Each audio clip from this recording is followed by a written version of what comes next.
Good morning, everyone. I'm very glad to be back with you again, as I always am.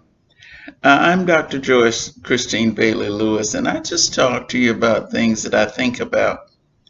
And last time I was talking to you about how we're going to get our racial problem under control and get on with forming a perfect union, not a more perfect, but a perfect union. And we can't do that without everybody taking part.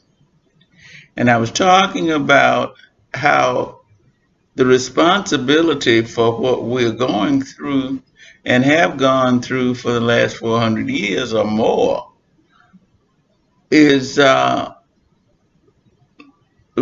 responsibility of those who started it in the first place. And until we get to the bottom of this and find out whose responsibility it is, and for those persons to take responsibility, we're going to be nibbling around the edges and we're not going to get it all done. Now, black people are demanding their rights, and rightfully so.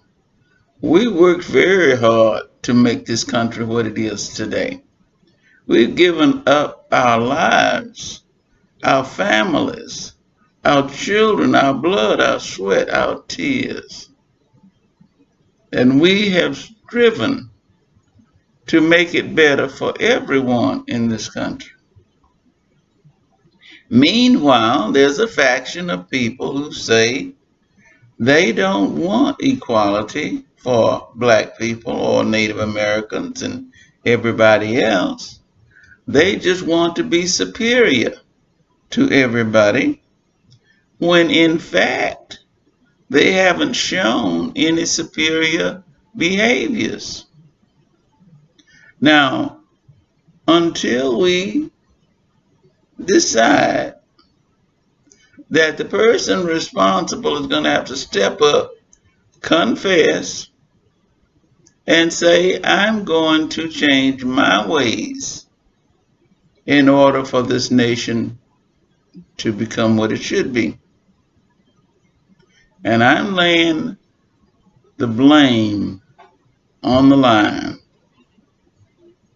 The blame goes to slave owners, first of all. We black people didn't get on the boat and wave goodbye to the people on the shore and come over here and just to work and not get paid for our work, just to be beaten, to be hanged, to be raped. We didn't do that. We didn't say bon voyage to the people back in Africa. We were stolen and brought over here quite against our will. And we stayed over here against our will for a very long time. Now you have to understand that I can prove this, because if you think about it, the black people didn't kill the white people in their bed. Now some did, but not enough to change history. There were 300 slaves on the plantations and no more than 4 or 5 people in the big house.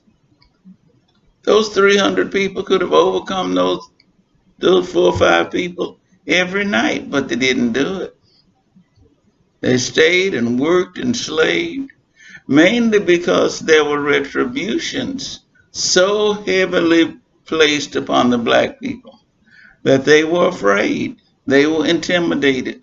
They lost their will to fight back. And along came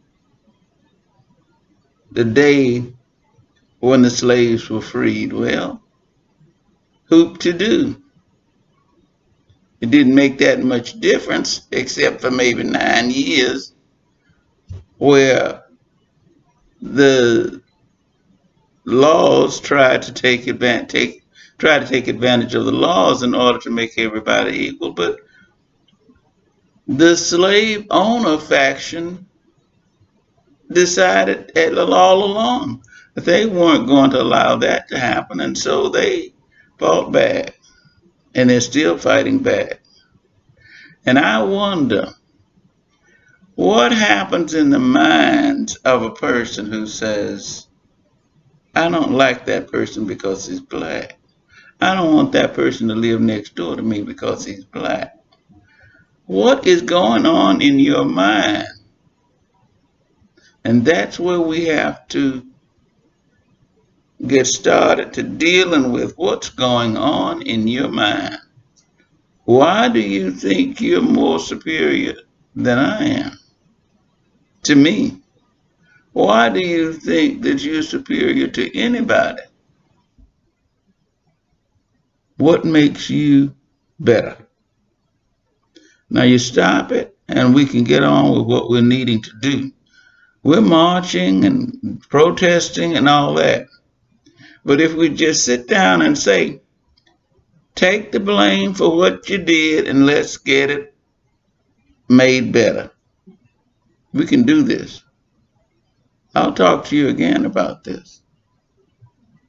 Have a nice day and God bless you.